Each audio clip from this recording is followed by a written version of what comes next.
श्री गणेशाय नमः। श्री सरस्वत्यै नमः। श्री गुरुचरणकमलेभ्यो नमः।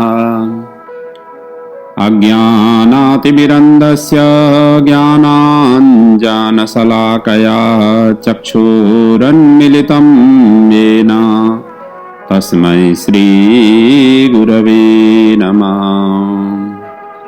ॐ असतो मा सद्गमयः तमसो मा ज्योतिर्गमयः मृत्युर्मा अमृतं गमयः। ॐ शान्तिः शान्तिः शान्तिः। ओम। जय श्री कृष्ण, जय श्री राधे। आप सभी की समक्ष मैं पराशर स्मृति के ऊपर चिंतन मनन करते हुए आ रहा हूँ। इस पराशर स्मृति में कुल 12 अध्याय हैं और इनमें से हमने 7वां अध्याय तक की प्रसंगों को चिंतन मनन कर चुके हैं। आज 8वें अध्याय में हम प्रवेश हुए हैं और इस 8वें अध्याय में कुल 50 श्लोक हैं।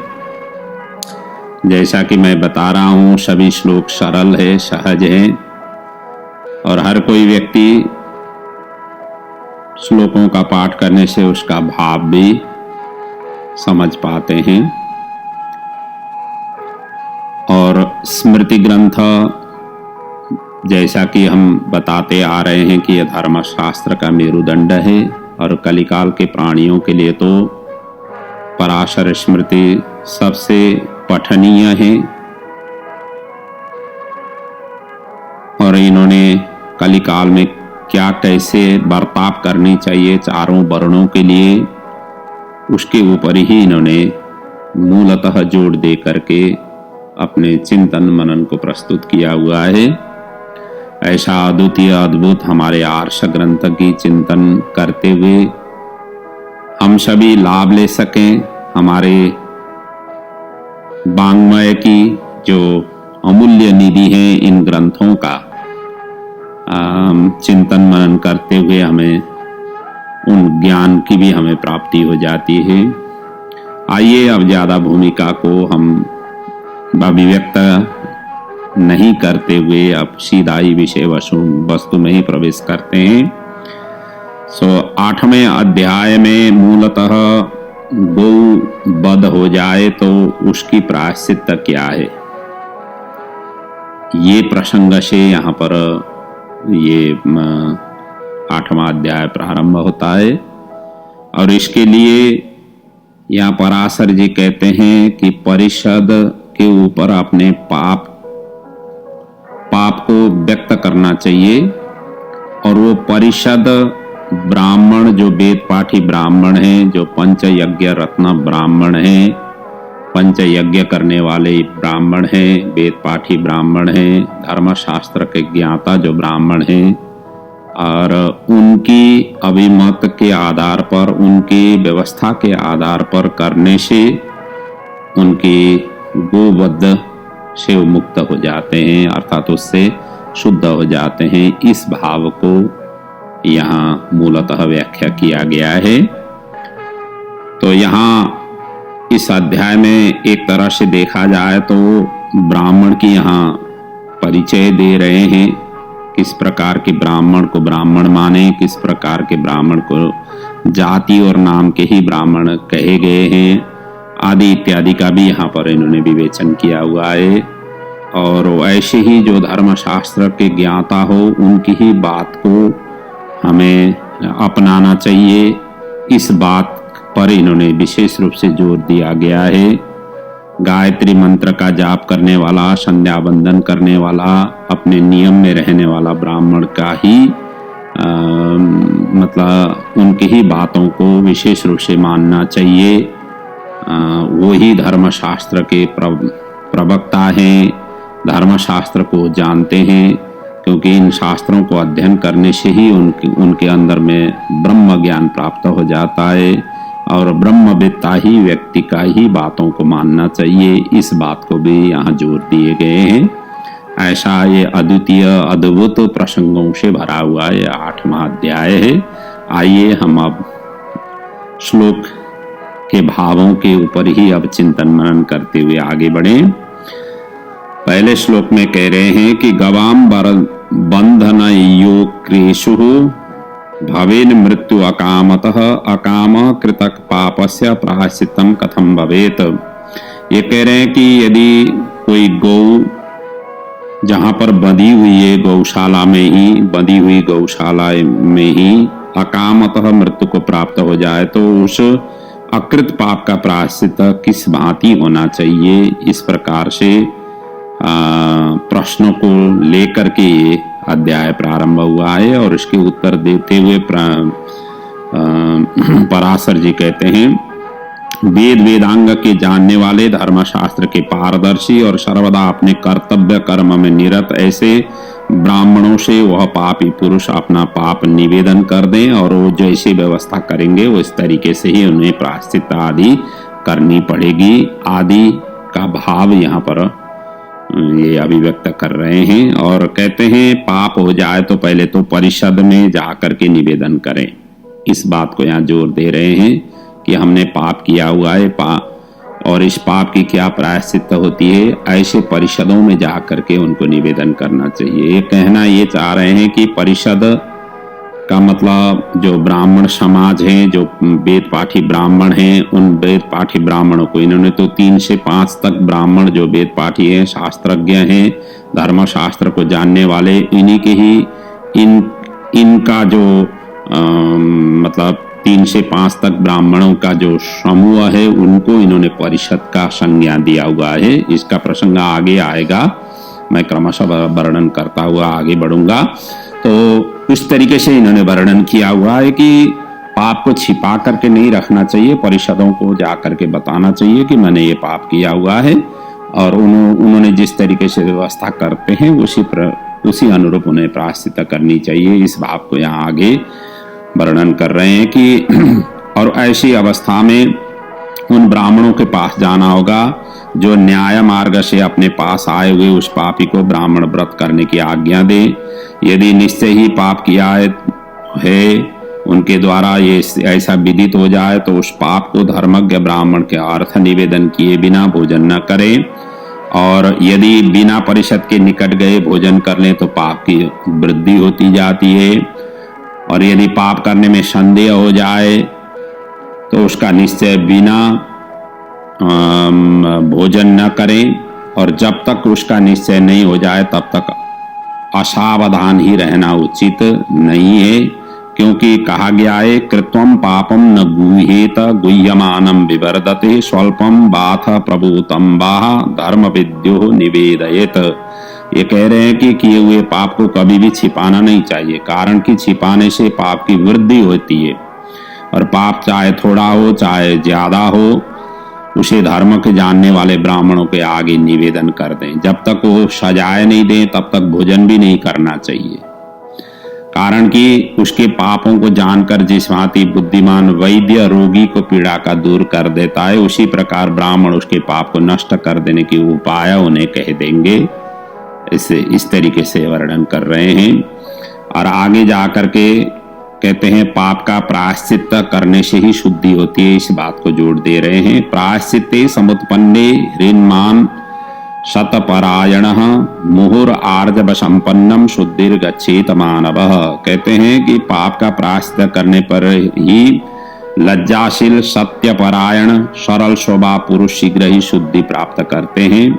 चाहे क्षेत्रीय हो चाहे वैश्य हो, पाप के संसर्ग होते ही मौन धारण करके वस्त्र सहित स्नान उन्हें करना चाहिए, और गीले वस्त्रों को पहने हुए ही सावधानी पूर्वक उन्हें परिषद के निकट जाएं, और पापी इस भांति शीघ्रता के साथ परिषद के समीप जाकर के विनय पूर्वक साष्टांग प्रणाम करें और कुछ नहीं बोले। वहां पर पहले तो मौन रहें, फिर उसके पश्चात उनको निवेदन करें, ये भाव व्यक्त कर रहे हैं। क्योंकि समाज में कहावत है ना, जो चोर है उन्हीं का ही शोर बड़ा होता है।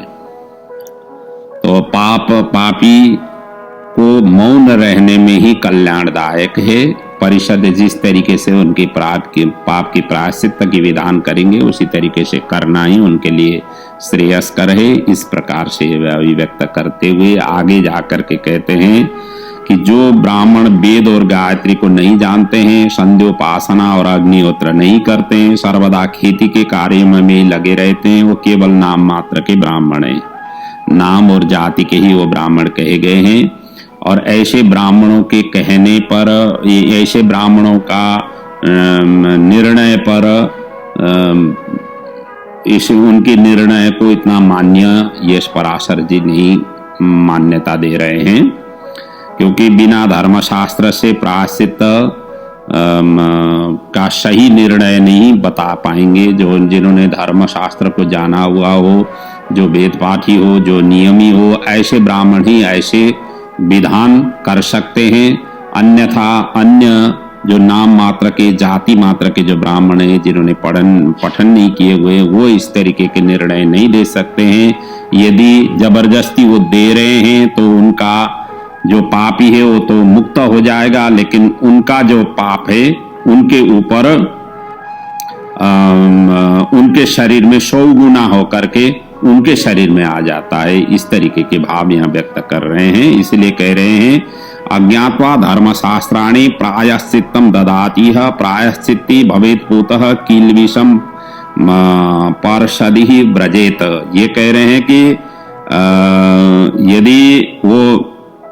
यदि वो ऐसे जाति के, नाम मात्र के या शास्त्र को नहीं जानने वाले, अज्ञानी, अंधकार से ढके हुए ऐसे मूर्ख ब्राह्मण यदि प्रायश्चित की व्यवस्था कर दें तो पापी तो पाप से छूट जाता है, लेकिन वह पाप 100 गुना होकर के उन व्यवस्था देने वाले के शरीर में प्रवेश करता है, ये कह रहे हैं। इसलिए बिना धर्मशास्त्र के जाने हुए प्रायश्चित की व्यवस्था देते हैं, उस व्यवस्था के अनुसार पापी पुरुष तो शुद्ध हो जाता है, लेकिन पाप व्यवस्था देने वाली परिषद के शरीर में प्रवेश करता है। इसलिए जो परिषद के भी जो ब्राह्मण हैं उनको भी यहाँ पर ये कह रहे हैं कि सही निर्णय देना श्रेयस्कर है, गलत निर्णय नहीं देना चाहिए। इस बात में सचेत होते हुए कह रहे हैं।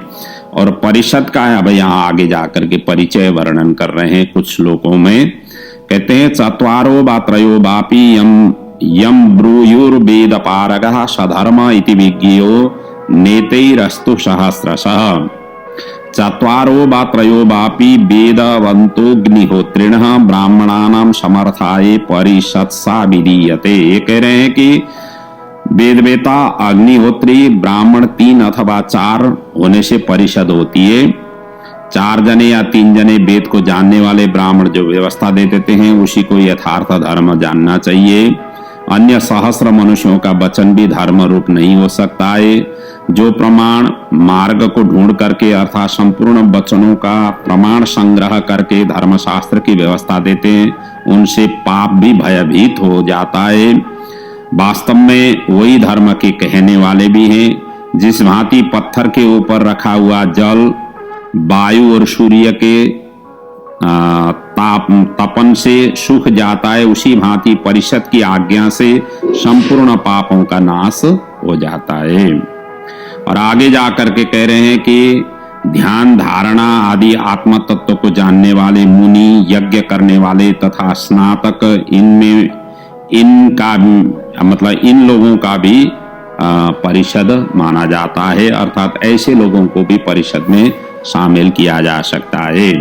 और आगे जाकर के कहते हैं ऊपर कहे हुए 5 वेदज्ञ ब्राह्मण के एकत्रित होने पर परिषद होती है। अब यह 3 से 5 जैसे मैंने पहले बताया, परंतु ऐसे 5 ब्राह्मण न मिले तो शास्त्रोक्त निज वृत्ति में संतुष्ट 3 ब्राह्मण के मिलने पर भी परिषद हो सकती है।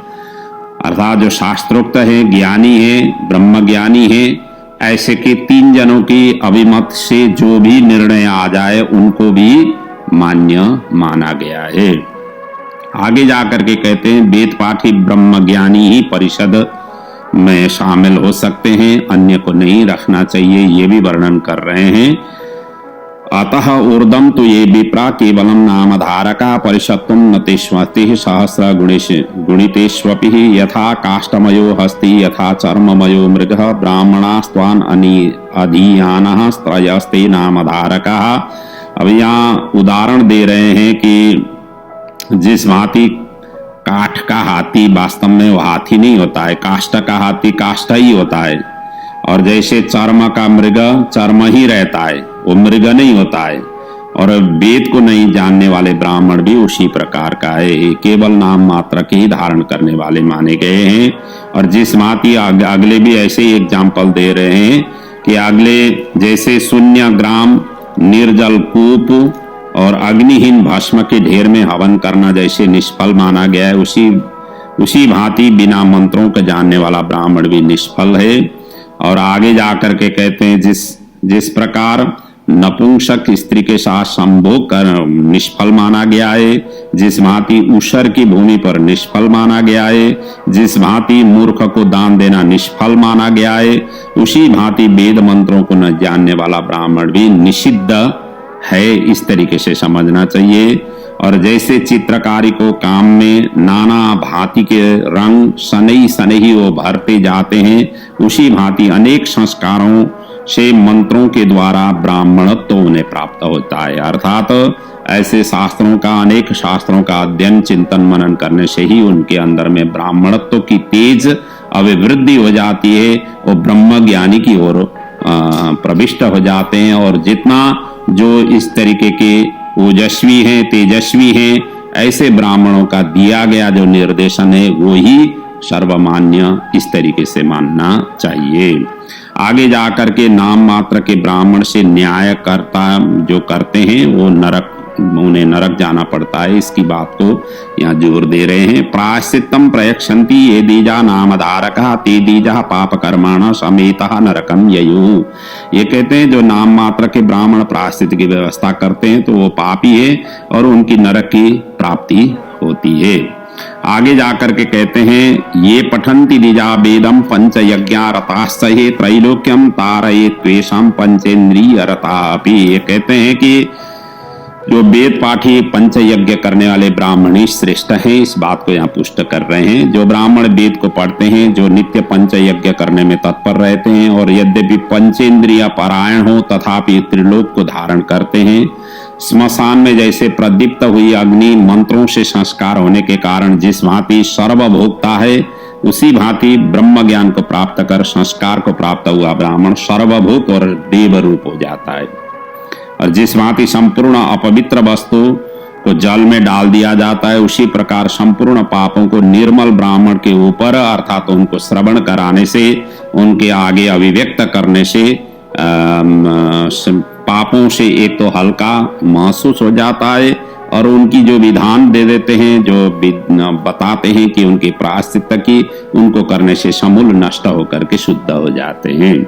आगे जाकर के कहते हैं गायत्रीहीन ब्राह्मण को ब्राह्मण नहीं मानना चाहिए, अर्थात जो गायत्री का जाप नहीं करता उसको ब्राह्मण को ब्राह्मण तो नहीं मानना चाहिए। त्रिकाल संध्या आदि नहीं करने वाले ब्राह्मण को ब्राह्मण जाति के ये नाम मात्र के ये इस बातों को ये जोर दे रहे हैं।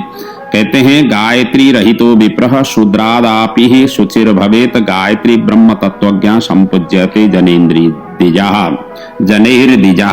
ये कह रहे हैं कि गायत्रीहीन ब्राह्मण शूद्र से भी अधिक अपवित्र है।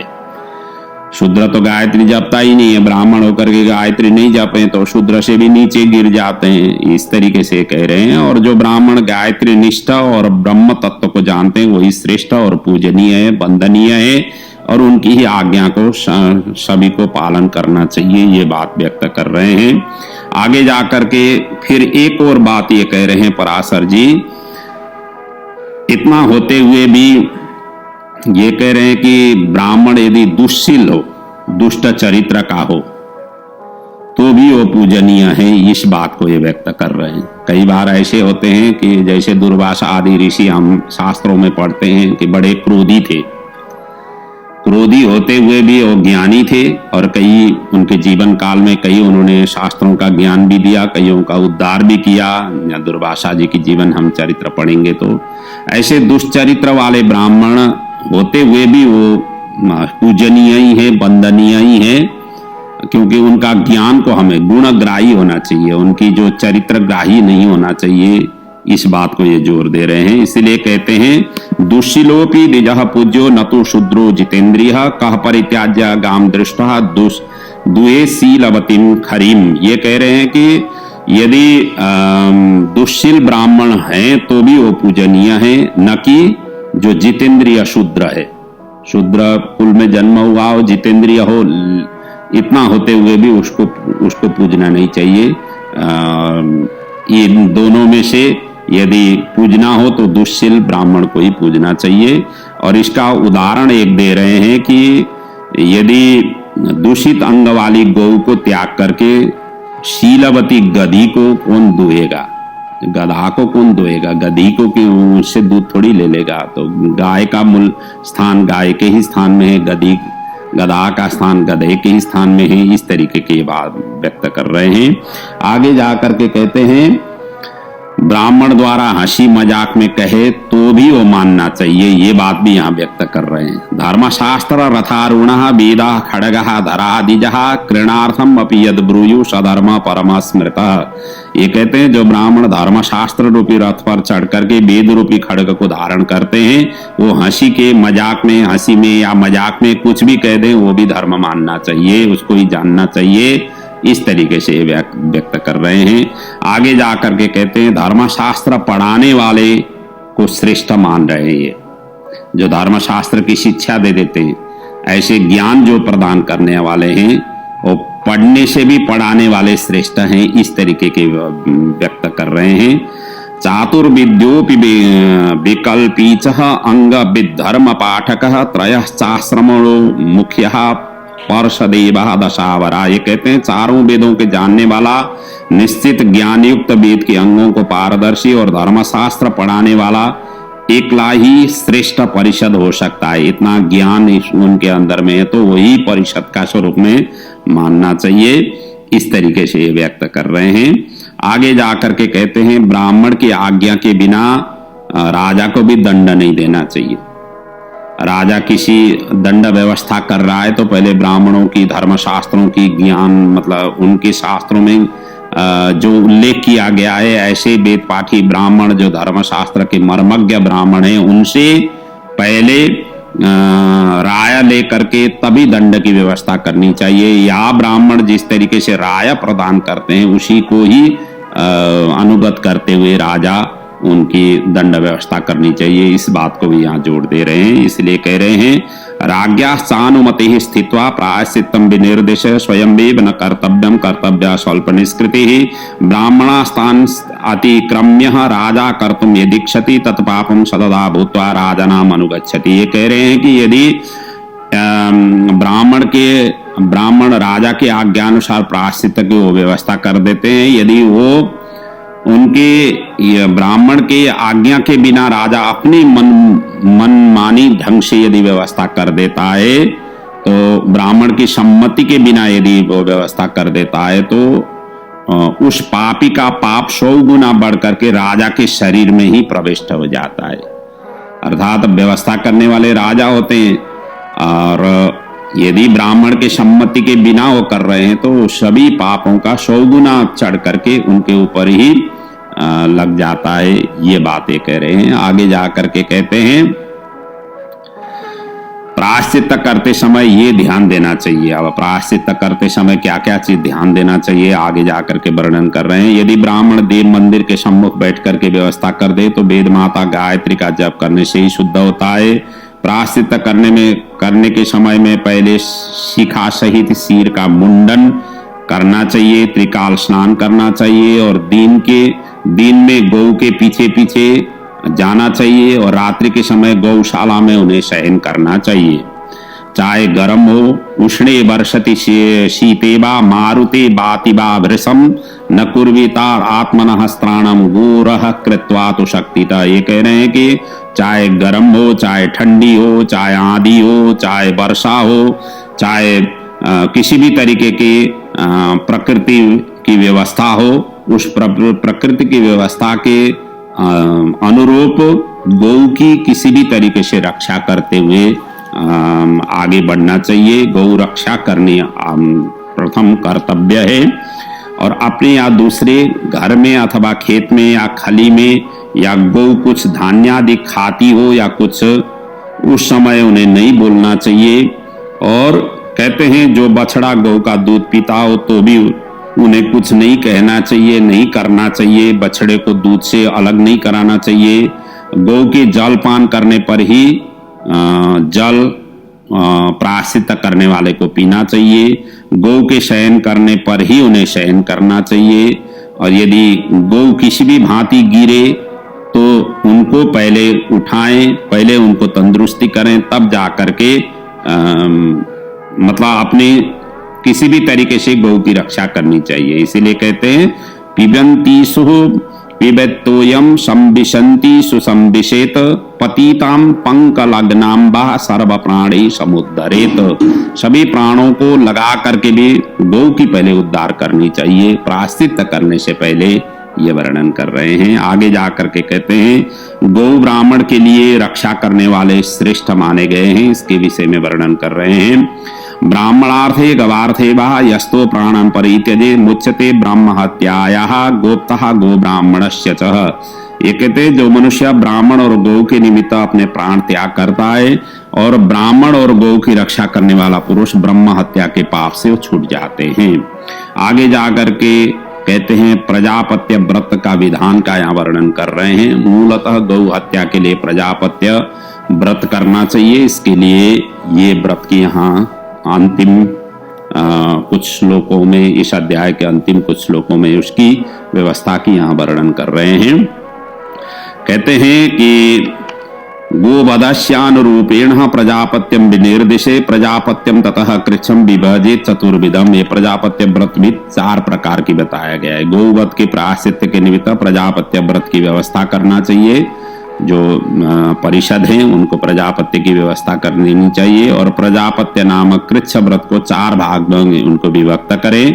और इसके लिए यहाँ पर ये वर्णन कर रहे हैं कि दीनद्वयम चैक भुक्तो द्विदीनम नक्त भोजन दीनद्वयम अयाचीषः द्विदीनम मारुतासन। ये कहते हैं एक दिन तो एक भक्त भोजन करें, एक दिन रात्रि में भोजन करें, एक दिन अयाचित पदार्थ को भोजन करें और एक दिन केवल वायु का ही सेवन करें। दूसरे दिन, अभी ये पहले दिन की है, पहले इस तरीके से करें। दूसरा है, दूसरे प्रजापत्य की विधि यही है कि 2 दिन एक भुक्त रहे, जो अभी मैंने बताया दीनद्वयम चैक भुक्तो द्विदीनम नक्त भोजन। इसका इस प्रकार से वर्णन है कि 2 दिन एक भुक्त रहे, 2 दिन रात्रि में भोजन करें और 2 दिन अयाचित वस्तु का भोजन करें और 2 दिन केवल वायु का ही भक्षण करें। और तीसरी प्रकार के त्रिदीनम चैक भुक्ताशि त्रिदीनम नक्त भोजन त्रिदीनत्रयम अयाचीषा त्रिदीनम मारुतासन। ये कह रहे हैं कि तीसरे प्रकार की प्रजापत्य का नियम यही है कि 3 दिन तक एक भुक्त रहे, एक टाइम ही भोजन करें और 3 दिन रात्रि में भोजन करें और 3 दिन अयाचित पदार्थों का भोजन करें और 3 दिन तक केवल वायु का ही सेवन करें। इस प्रकार की है। और चौथे प्रकार की जो प्रजापत्य व्रत का विधान इस प्रकार से है कि ये 4 दिन में एक भुक्त रहे, 4 दिन तक रात्रि में ही भोजन करें, 4 दिन तक अयाचित वस्तु का भोजन करता रहे और 4 दिन केवल पवन का ही सेवन करना चाहिए। और इस भांति 4 प्रकार के प्रजापत्य व्रत का अनुष्ठान पूर्ण होने पर ब्राह्मणों को भोजन कराएं। दक्षिणा दे करके ब्राह्मण पवित्र मंत्रों का मतलब मंत्रों का जाप करता रहे और ब्राह्मणों को भोजन कराने से ही गोवध करने वाला शुद्ध हो जाएगा। इसमें किंचित भी संदेह नहीं है।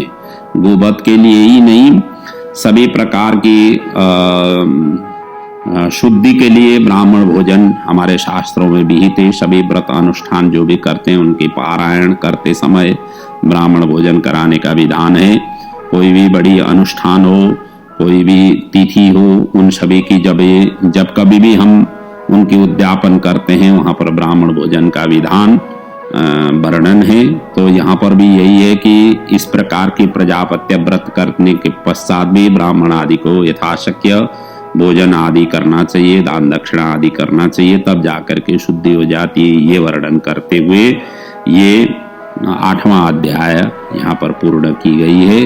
आशा है इन दिव्य प्रसंगों को श्रवण करते हुए हमें किस तरीके से बर्ताव करनी चाहिए, समाज में क्या कैसे आचरण व्यवहार करनी चाहिए आदि इत्यादि का हमें थोड़ा ज्ञान हो, ताकि हम जीवन में इन ज्ञानों को लेकर के हमारे इर्द गिर्द में रहे हुए जो परिस्थिति है उन परिस्थितियों को हम सहज कर सकें। इन्हीं मूलभूत ध्येय के साथ आप तक ये पराशर स्मृति की जो मूलभूत रहस्य है पहुंचा रहा हूं, और आशा है आप सभी से कुछ न कुछ ज्ञान प्राप्त करते हुए जीवन को सरल और सहज बनाएं। यही प्रभु के चरणों में वंदन प्रार्थना सहित आज के वाक पुष्प को वही प्रभु परमात्मा के चरणों में समर्पित करते हुए मैं यहाँ पर विराम ले रहा हूँ। सब आप सभी को जय श्री कृष्ण, जय श्री राधे। ओम पूर्णमदः पूर्णमिदं पूर्णात् पूर्णमुदच्यते पूर्णस्य पूर्णमादाय पूर्णमेवावशिष्यते। ओम शांति शांति शांति। ओम।